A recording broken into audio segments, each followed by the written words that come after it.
This is a demonstration of a commercial drone operator planning and then executing a drone mission to go and inspect some wind turbines which are just off the coast of where we are here in Copenhagen. This software is mission planning software, and the idea is with these sorts of commercial missions, typically the drone operator won't actually fly the drone. Everything is planned in advance in this mission planner software.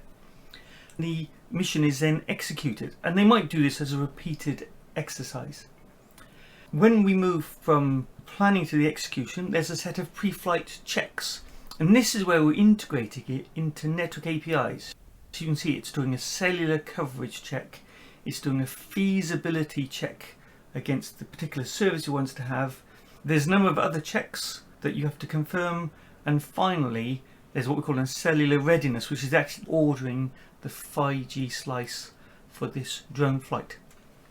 And once the checks are successfully passed, then you literally start the mission, and the drone operator's job is just to observe the mission, and if something goes wrong they can take control.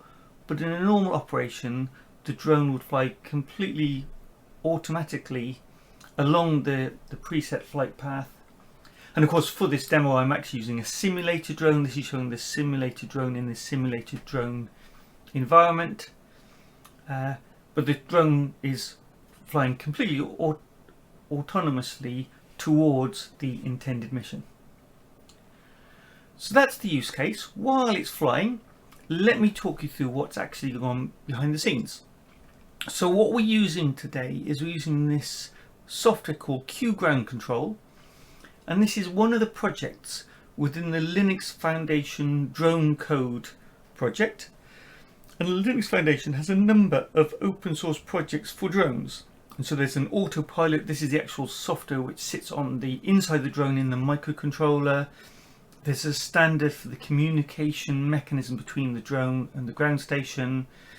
You can build that communication using SDKs in multiple languages. And finally there's an open source software for the actual ground station.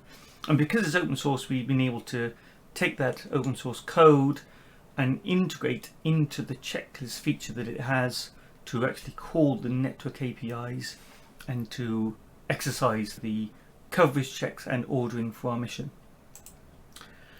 And this shows there's 3 stages. There's the planning, there's the pre-flight checks where it's doing the network coverage, the network service feasibility, and actually ordering the network service, and then finally there's executing the mission. And you can see the mission is just completed, and that is an example of a commercial drone operation in practice.